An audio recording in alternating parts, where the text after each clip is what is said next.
We're all targets. We need to accept it. Now, everyone rise. If you're a target and you know it, clap your hands. I love it. I love it. Don't get. I don't want to hear about you using my idea. You know, if you're a target and you know it, then your face will surely show it.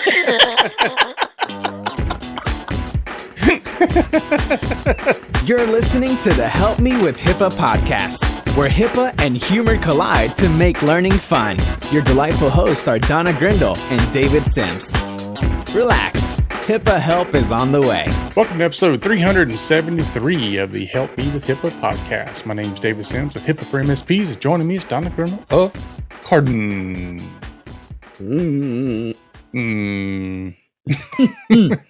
What's up, Donna? Oh, this and that. Just trying to not get my hand caught in the propeller, I guess. That's the best. Or get sucked into the jet engine. Cookie jar.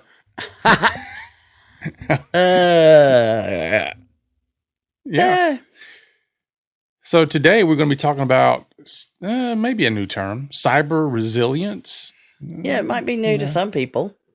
Yeah. So I've heard it quite a bit, but we're going to be putting some definitions around that because it's the new thing. Well, it's not just the new term. It needs to be our new goal. Yeah. We don't need to worry about security. We need to worry about resilience. Mm-hmm. And we'll talk about how all that fits and what it all means in today's episode. But if you like today's episode, then leave us a review. We appreciate it. So head on over to wherever you listen and leave us a 5-star review. Appreciate it. Yeah. And we're I do want to remind everybody. Oh, I know. I do want to remind everybody the Privacy and Security Boot Camp is coming up in March. We had to move it. We had to move it. It's March 12, 13, 14, and 15 of 2023. It's a 3.5-day in-person event. We will go through everything you need to know to make you scared to death and get your privacy and security program off the ground or improve it if you already have one. So check that out at PriceSecBootCamp.com. Yeah, if you think you know it all, come on over. Yeah. Good luck with that if you do. Yeah. If you get there and you actually do, then we'll do something special for you, guaranteed. Yeah. I'm still trying to figure out stuff. And by the time I get it figured out, it's changed. So. Yes. Yeah. So we were talking about that before we hit record, the whole quantum computing thing that's coming on. And maybe we'll do an episode about it, but it's quite exciting and quite scary all at the same time. Terrifying. Yeah. I'm hoping to be able to retire before then so that I can just watch. One of the things that I always have a difficult time getting people to understand is how fast technology moves. Mm-hmm. Because particularly in cybersecurity, because somebody will tell me, well, we just did such and such 2 or 3 years ago. And I'm like, that's like 10 lifetimes. It moves that quickly and it's very difficult. We have to constantly look at what are we doing? What are we offering? How are we backing that up with service and support and SOCs and everything else? Mm-hmm. And it changes rapidly. And, hopefully our vendors are changing rapidly with it, which we're a vendor, but we also have vendors. And so it's a constant struggle of looking at what are we doing? What are our vendors doing? What are we offering? How can it be improved upon? And where is it moving to? We're offering things today we didn't offer a year ago. And we're also not offering things today that we did offer a year ago. Well, it's like, we used to all call it Moore's Law. Back in the day, it was Moore's Law. And we blew past Moore's Law a long time ago, I think. But, that it was exponential growth of technology. Mm-hmm. Started in, 60s, 70s, somewhere before I was in computers. Because I remember learning about it when I was learning computers. But it had to do with the ability for us to make stronger computers. And now I think it's so far past that what was it, every 2 years? It doubles. Yeah, it was like every 2 years the ability for the computers would double, and that's just gone. That's just it doubles and quadruples so quickly now. It's insane. Yeah, and then from a cybersecurity standpoint, and this is the challenge that we're having as an IT company, is that if I come to you and say we offer cybersecurity services, and another guy down the road says we offer cybersecurity services, those can be vastly different. Mm-hmm. And it's very difficult for the buyer to understand, what do you mean when you say cybersecurity services? What all does that entail? And can you explain that to me in a way that doesn't sound like you're baffling me with BS? Yes.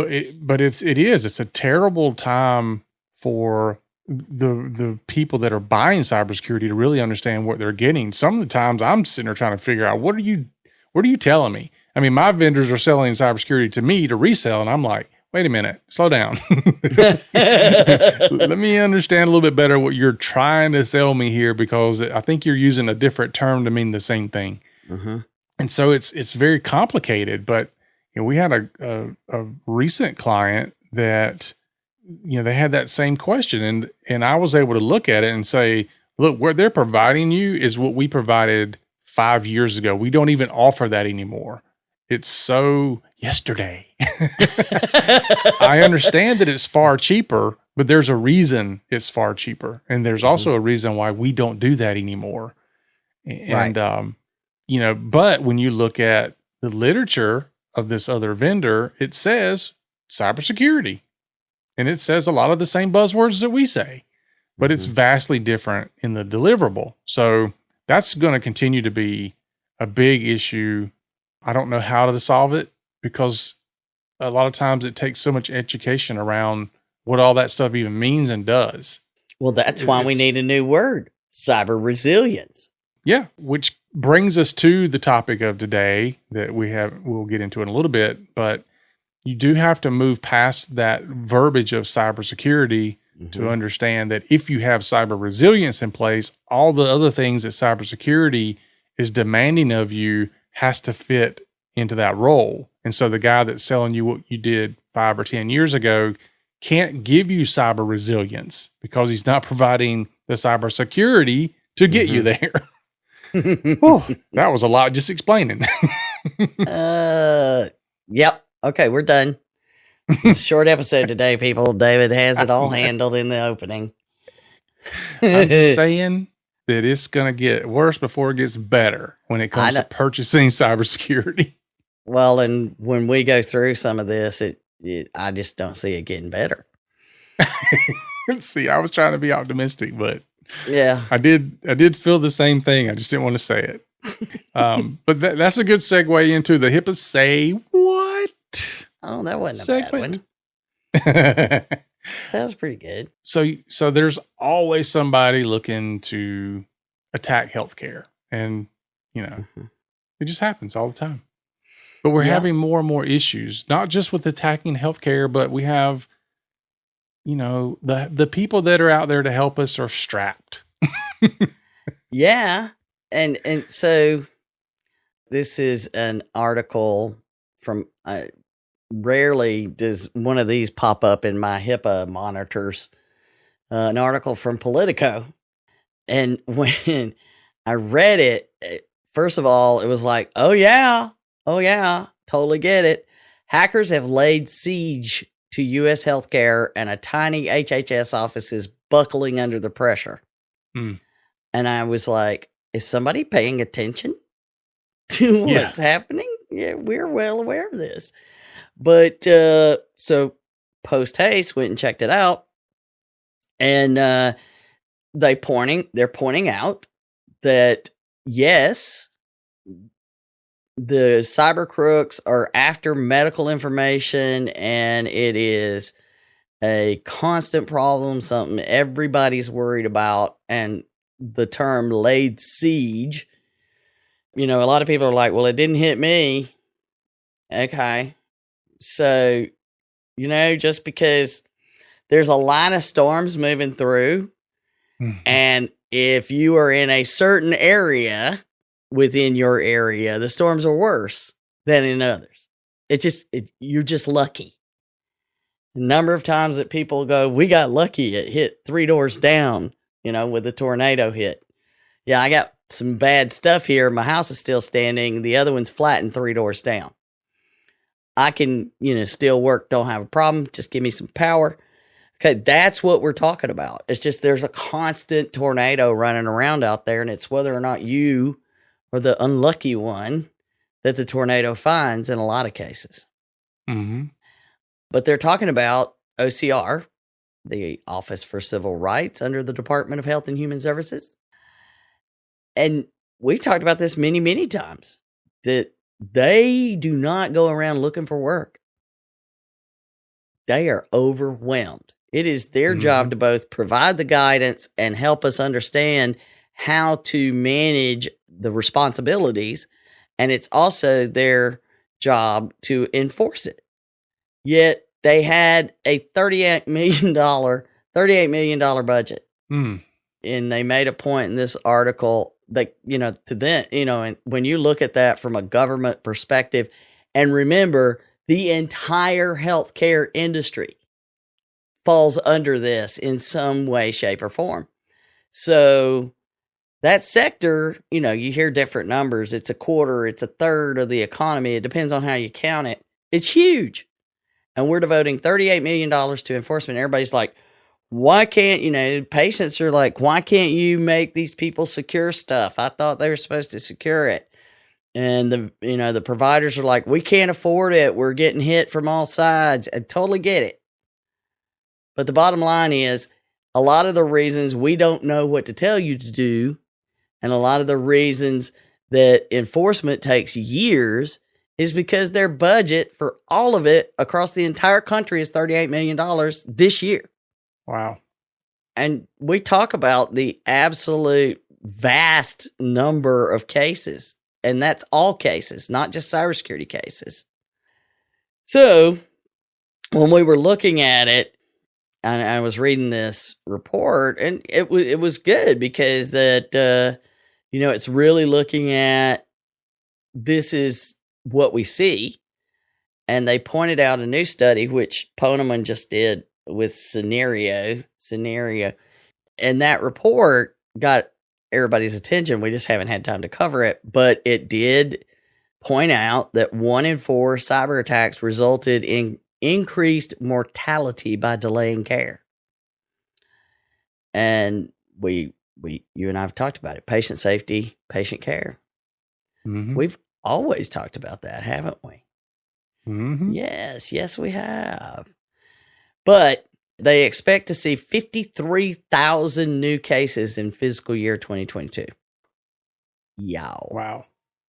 Interestingly, they quote the the administration official who runs the office, is what they say, Melanie Fontes Rayner.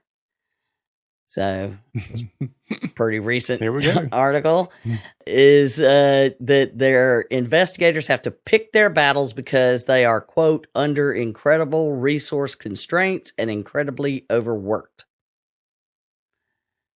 So, yeah, they like to, like we've always said, if you can prove you're making every effort, they're thrilled because they got so many.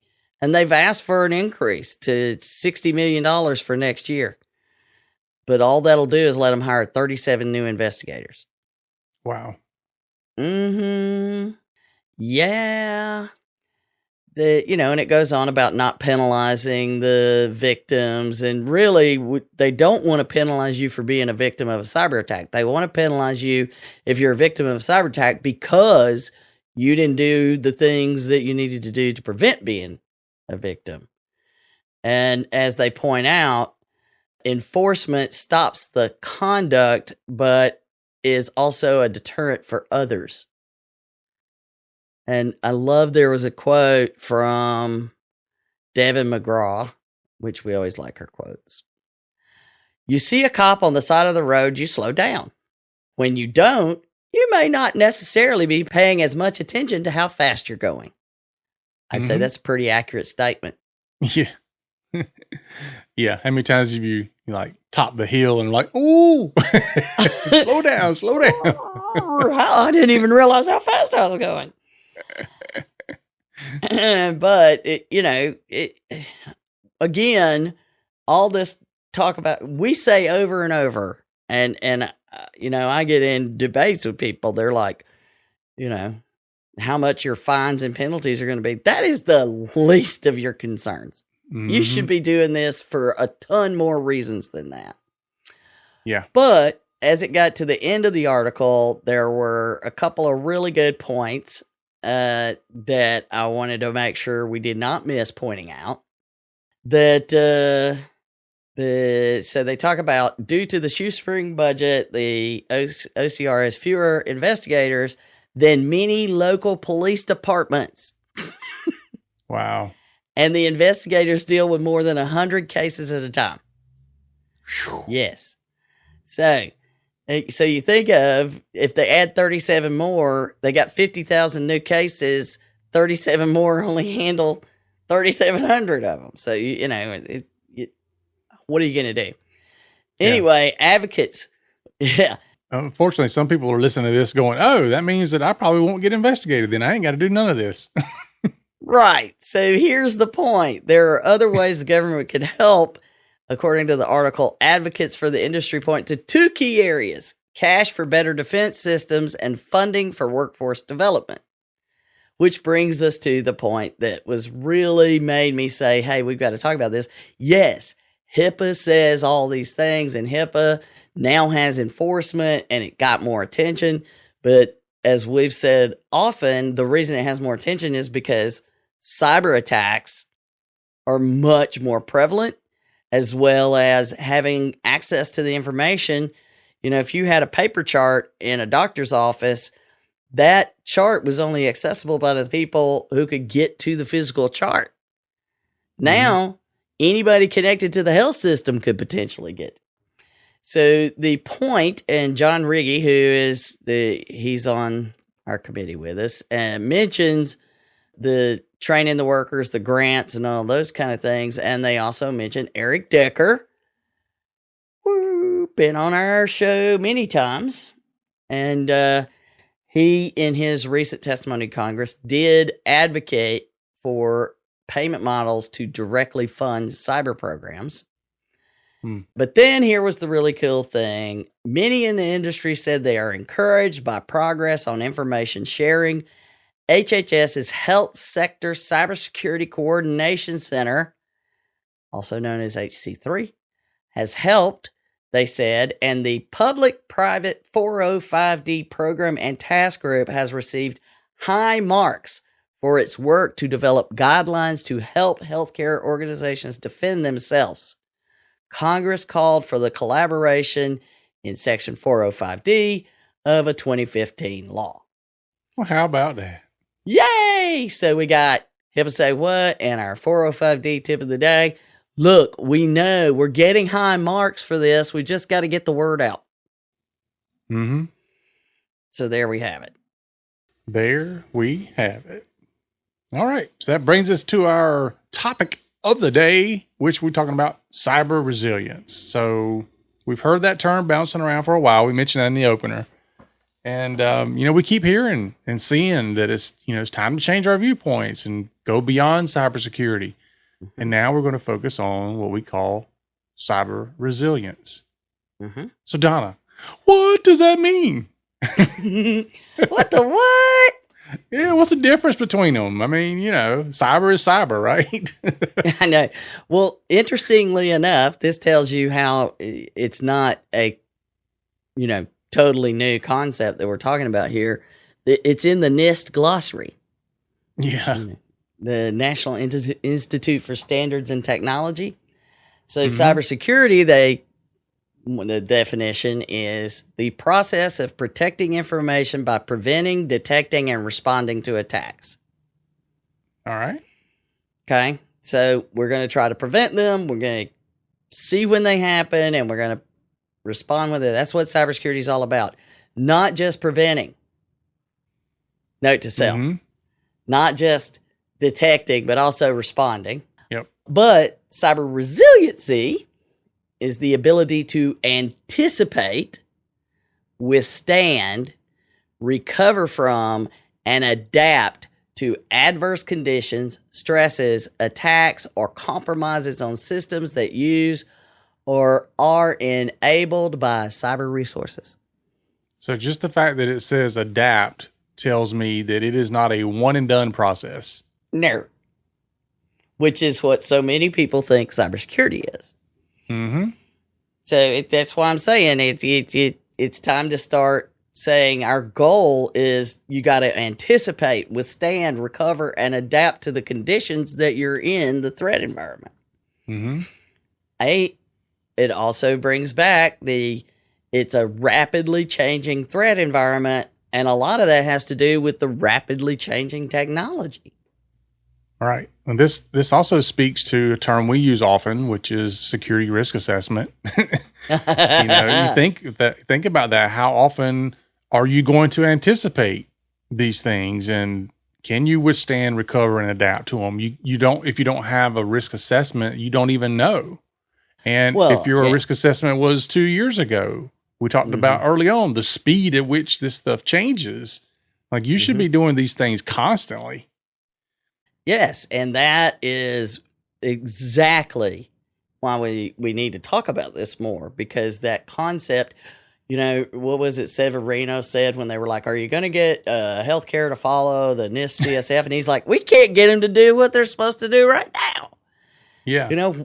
That's the next. So now, if you're not doing cybersecurity and we're moving on to cyber resilience, it's not going to get better for you to catch up.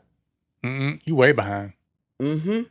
So don't think you can keep putting it off and it'll get better, because if we focus on this resilience concept, then we're going to be better off, because the landscape's going to keep getting more complex, more sophisticated.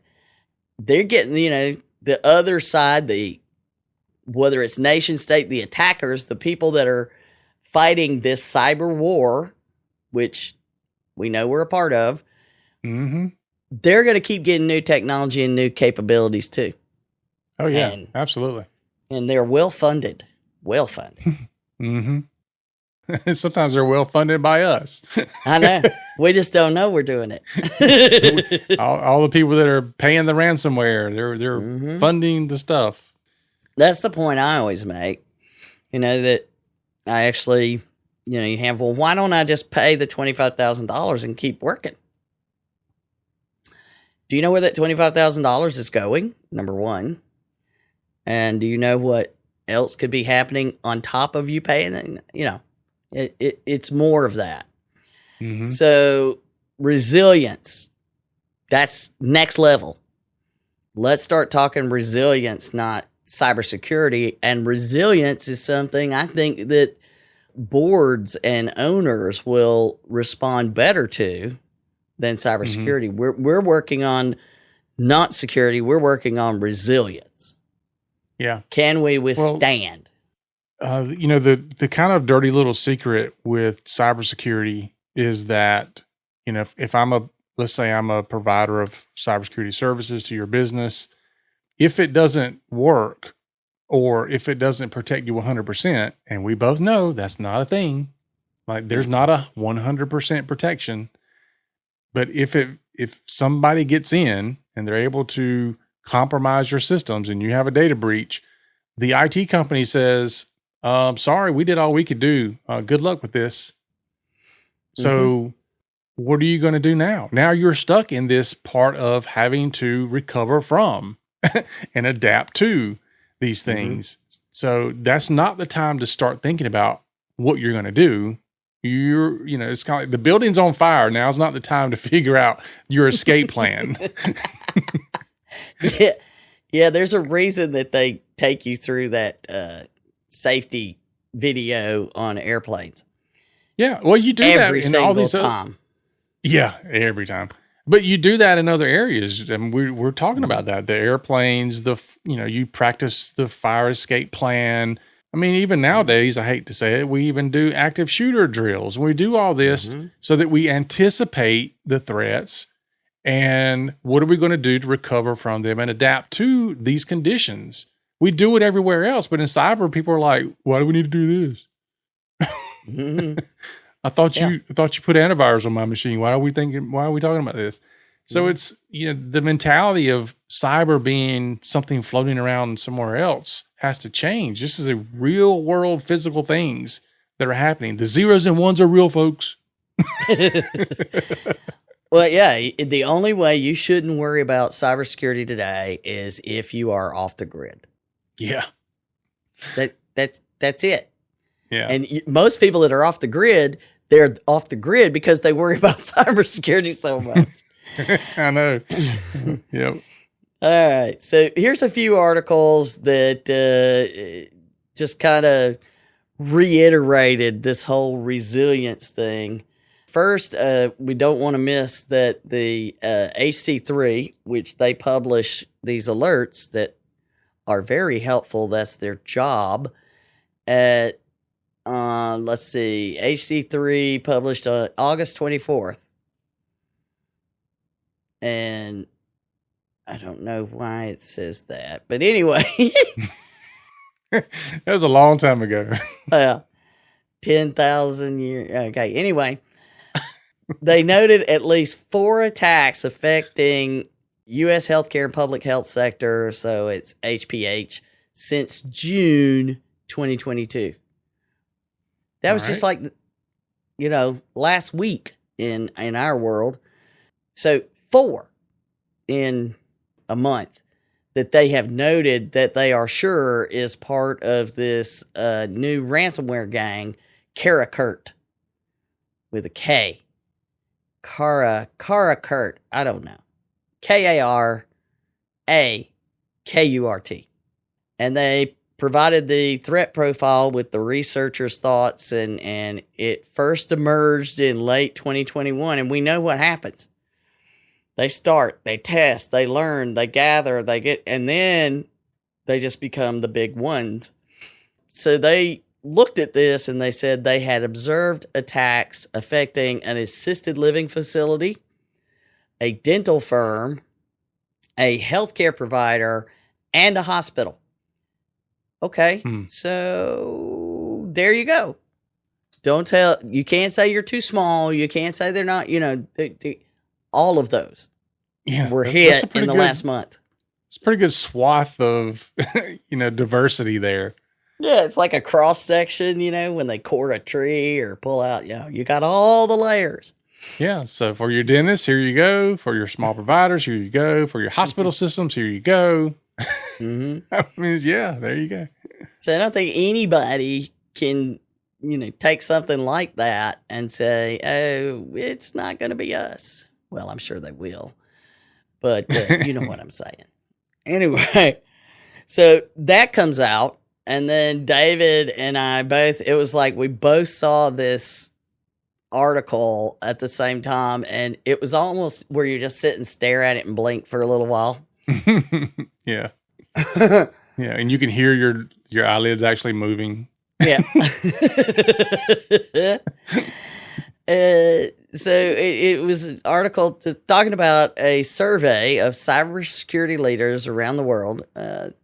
It kind of makes it clear that even though you and I have been using the term cyber war for years, I went back and just searched cyber war and found it in it.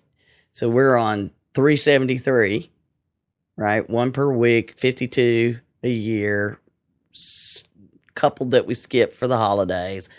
And what do we end up with? But in episode 112, 153, and 176, we use the term cyber war in the notes. And there's tons of stuff we use in the audio that's not in the notes. Wow. So that's, 4 years ago? Yeah. Well, let's see. The earliest one is 2017. Yeah. July 2017. So I'm sure we used it before then, but yeah. So 5 years ago. Wow. Right. So yeah, that's the first one where it's in the notes. If I got to go to the club and use the club tool to search all the audio that we've got, that's cool. That's another feature in the Cardin Club, people, which you are part of if you're HIPAA for MSPs, is you have the ability to search our audio and video if you're a member. And then you can go back and go right to it and listen to what we had to say about it. Mm-hmm. We should search for some of the jokes we told. Anyway, so this survey also just done in July, and it asked the opinion of 1,101. I'm not quite sure how they managed. I think that was the one. Yeah, there you go. Security decision makers, and you're talking the United States, United Kingdom, France, Germany, Benelux, which is Belgium, Netherlands, and Luxembourg. Never heard and that Australia. One. So, all the folks that are generally on our side against the folks that are on the other side. Mm-hmm. And in the article, they point to this survey. The article's headline was 77% of security leaders fear we're in perpetual cyber war. Yeah. I don't understand how the other 23% disagree with that. Yeah, maybe they're not fearing it. Maybe they're just like, yeah, we are. I'm not. Yeah, we're there. I'm good with it. It don't scare me. Here, hold my beer. Give me that keyboard. I ain't scared. The article had some really important notes about, Lloyd's of London announced it would no longer compensate policyholders for certain nation state attacks. Just this, recently. Yeah. I mean, but here's the danger in that is they don't really go into detail about who decides that it's a nation state attack. Exactly.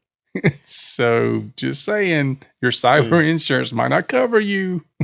Well, there have been a couple of problems with that because once the forensics people figure out what gang attacked you based on your indicators of compromise, is generally how they do it. Sometimes the gang just flat out tells you who they are. Yeah. Welcome to our website. What I'm thinking is, though, they're going to end up saying probably, at least I would, if I was in the insurance industry, I would say, we're going to assume it's a nation state attack unless you can prove otherwise. Wouldn't be surprised. And so there, here's the biggest problem. 64% of businesses suspect they've been targeted or impacted by a nation state attack, according to the survey. That's high. Yeah.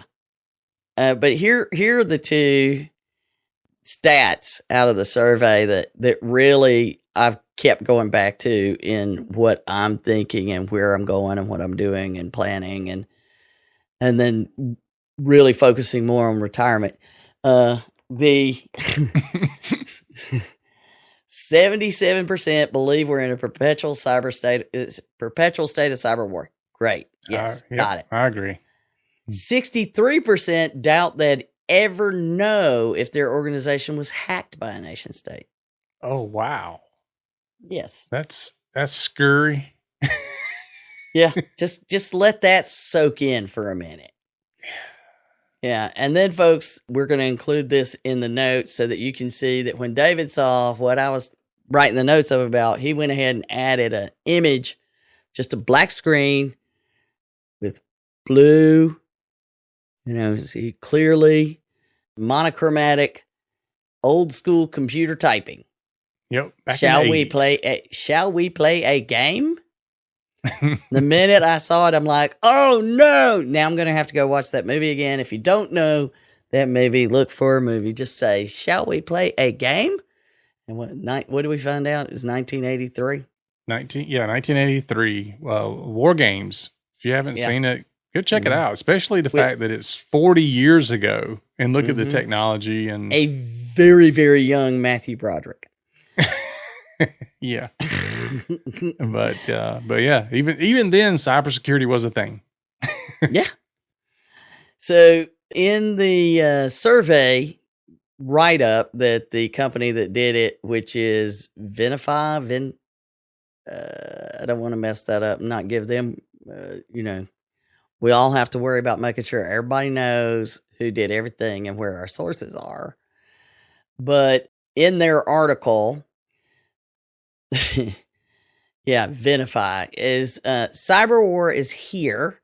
It doesn't look like the way some people may have imagined, but security professionals understand that any business can be damaged by nation states, which is the VP of Venify, and goes on to say everyone is a target, and unlike a kinetic warfare attack, only you can defend your business against nation state attacks.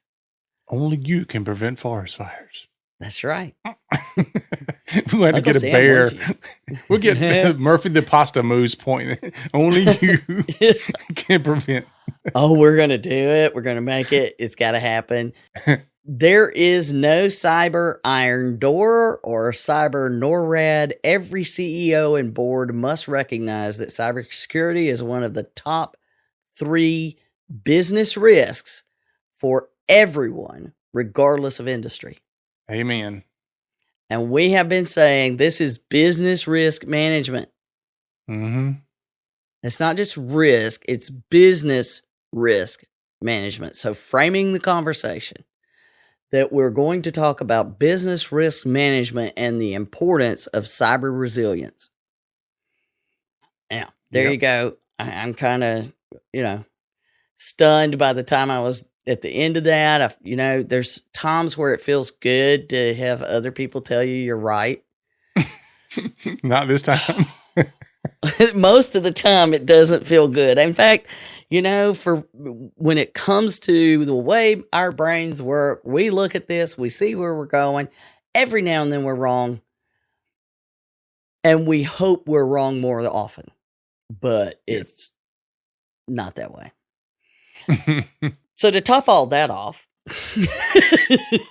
we both get another notification just recently, in the last few days.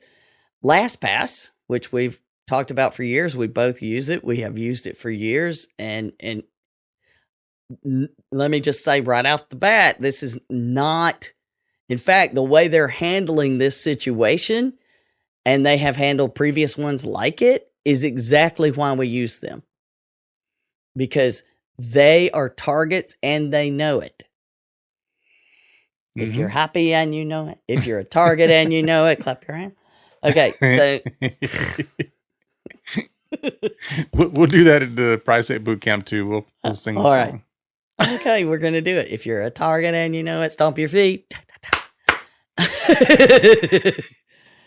Hey, it's a new cybersecurity training event. There we go. There you go. There you go. Feel free to use it. Yeah, next time I have to do the after lunch conference session, I'm going to have to use that. Get about to the middle of mine. We're all targets. We need to accept it. Now, everyone rise. If you're a target and you know it, clap your hands. I love it. I love it. I don't want to hear about you using my idea. If you're targeting and you know it, then your face will surely show it.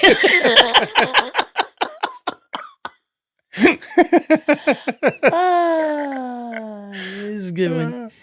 Okay. Yeah, you're doing a session soon at a conference. I know. Right? I know. I'm already thinking about how I'm going to put this in there. Okay. There you go. Give me credit, though. Give me credit. Okay, so LastPass sends us a notification that 2 weeks ago, not 2 months ago, but not 2 days ago, but 2 weeks ago. So they're giving it to us as soon as they know what to tell us. They are not waiting until it's 60 days. Exactly. They did not wait until Friday afternoon before Labor Day to tell people. Yep. Right? They sent a notice of a recent security incident. And they made it clear. We all learned about it at the same time the press did. That their source code had been, we have determined that an unauthorized party gained access to portions of the LastPass development environment. And here was the part where I always tell people, one person, one click, it could be you, through a single compromised developer account. Yep. One person. Yep. It's like we say in cybersecurity, we have to be right 100% of the time. The criminals only have to be right once. Yep. So, thankfully, we're right often. But a single developer account was compromised, and it allowed the unauthorized party, whoever that is, took portions of their source code and some of their proprietary technical information. Now, they didn't attack us. They didn't do anything to the users.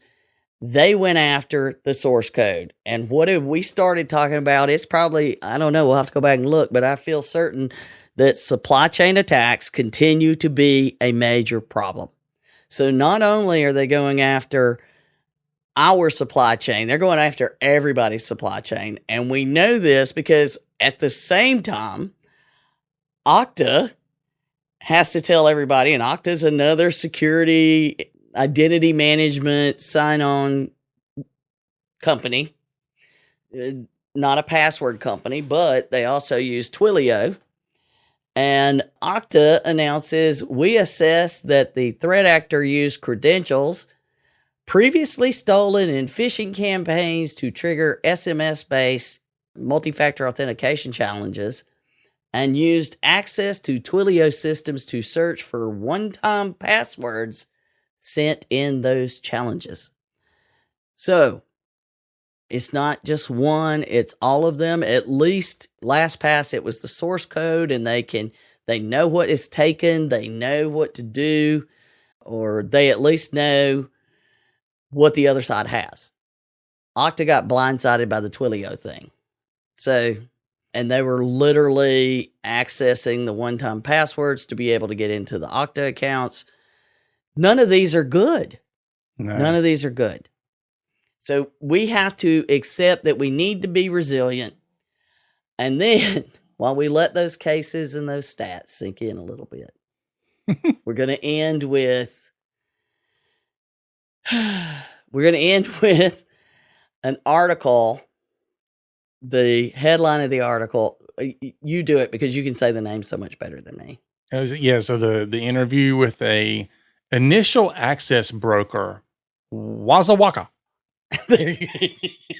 Yeah. So I'm not sure. It reminds me of Fozzie the Bear when I say that for some reason. Yeah, Waka Waka Waka. Maybe that's Waka where it Waka. came from. Waka Waka. And the initial access broker, which makes it sound like a cool white collar job description, right? Mm-hmm. Initial access broker. So he says, there is no such money anywhere as there is in ransomware. And yeah, that's the headline. And if you read the article, which there's of course a link to it in our notes, but there were a few, there's a lot in the interview. Let me just say, we're only hitting a little bit of it because this is what the other side's doing. You know, I always say everybody assumes they know what the other side thinks. And there's some things about what he says there. He says basically ransomware would go away if we did a flip between the cybersecurity people who are trying to protect us, you and me. If we had to become the attackers and they became the protectors, ransomware would be over. That's how good they. And I'm like, think about that for just a minute. That is not good. No. So here's a few questions I wanted to throw out there. How often do people from different affiliate programs, which is what they call themselves now, yeah, compete in the same network to extort victims? This happens often, he says, especially when several people own the exploit or pour logs from the same traffic market.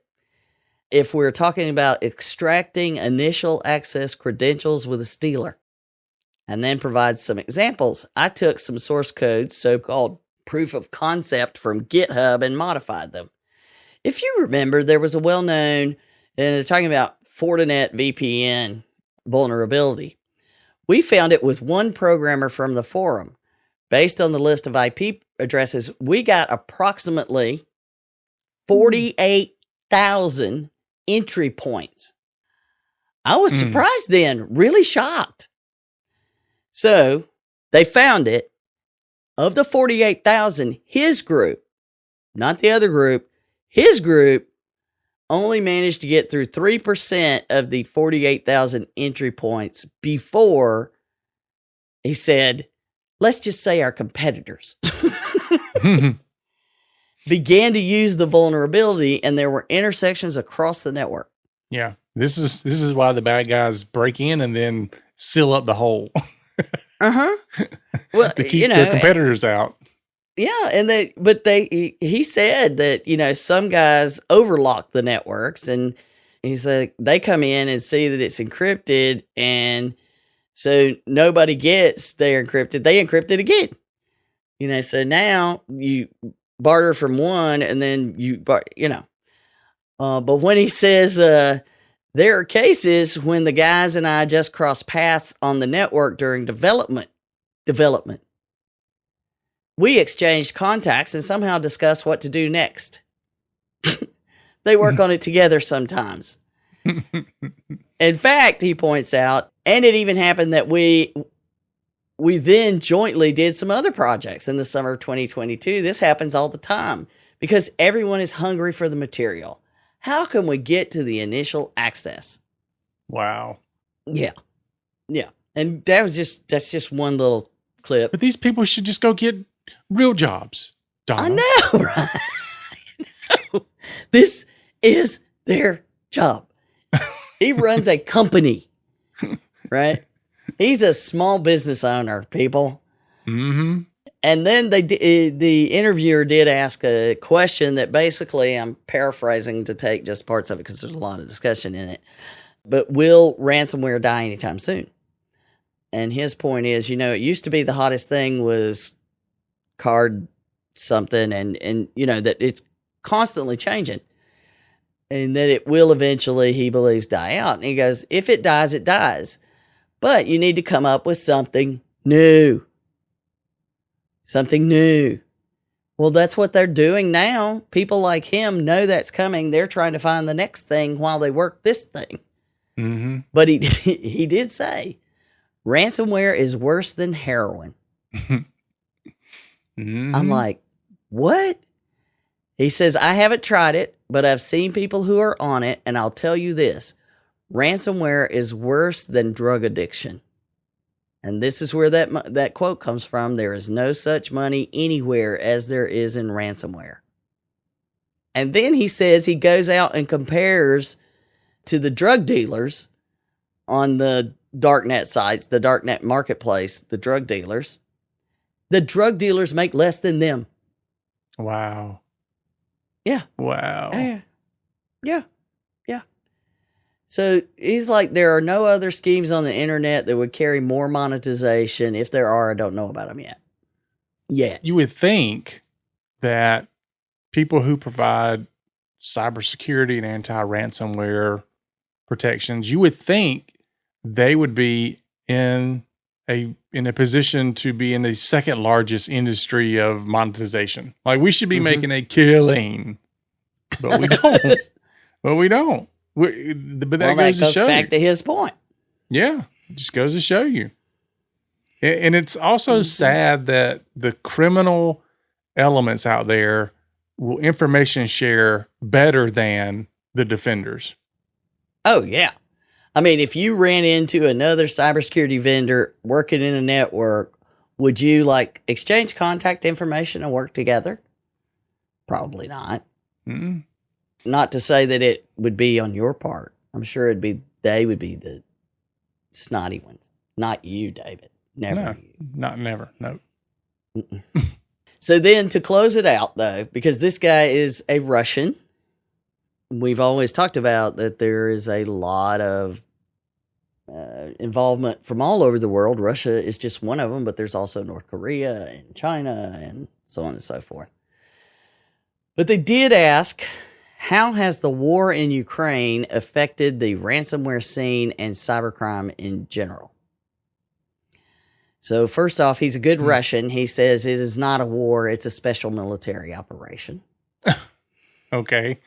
That's what they say. And he even points out his friends from Ukraine won't even talk to him anymore. I wonder why, dude. Yeah.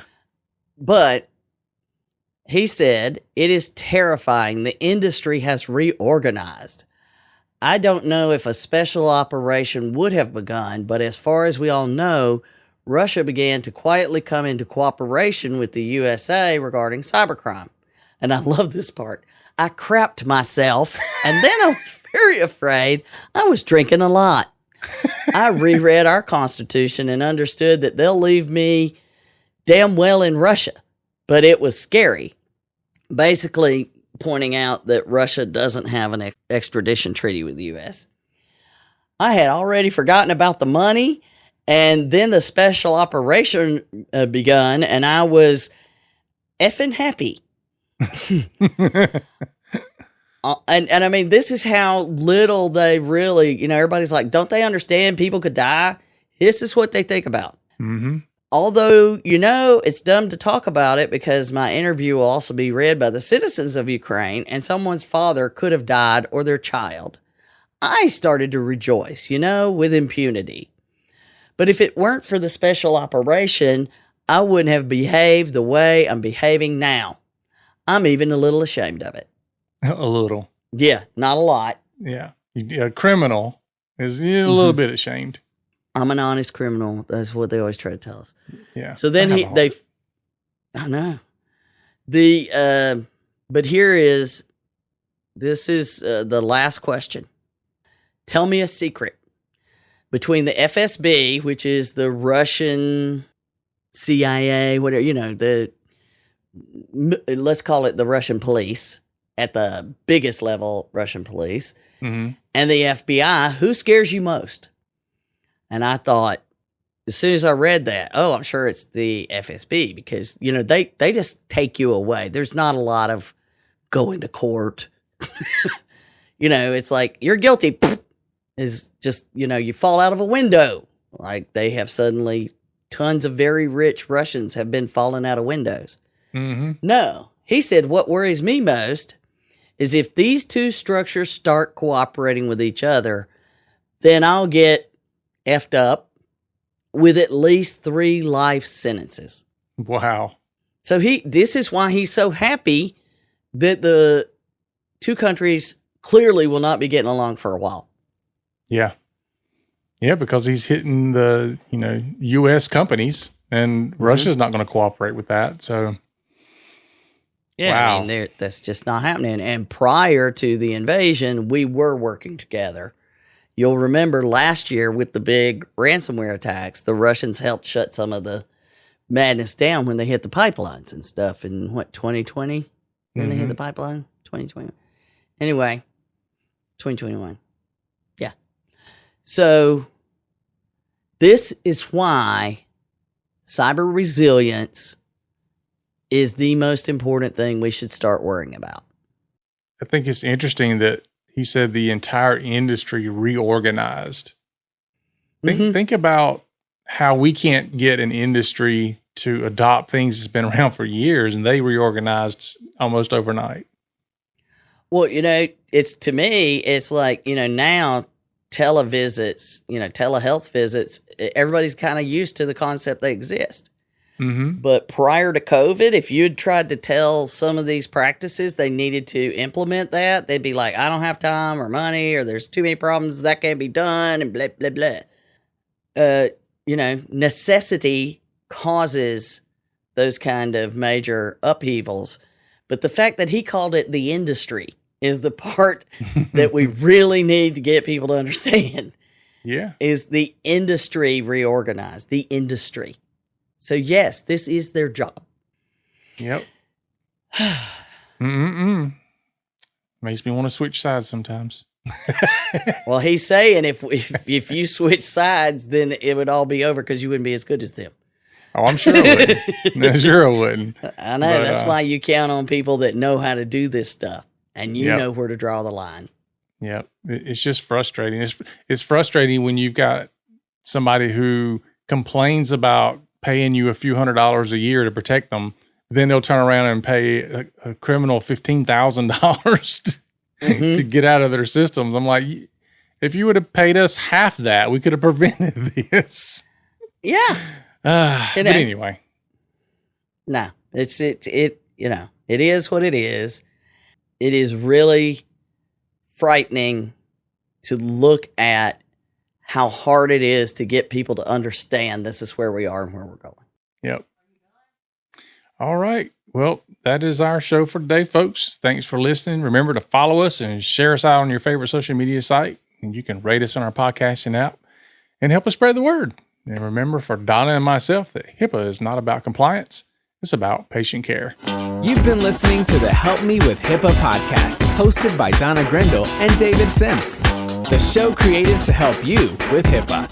For more information or to ask us a question, visit our website at helpmewithhipaa.com. Neither Donna Grindle or David Sims are attorneys, and they do not offer binding legal advice concerning regulatory compliance.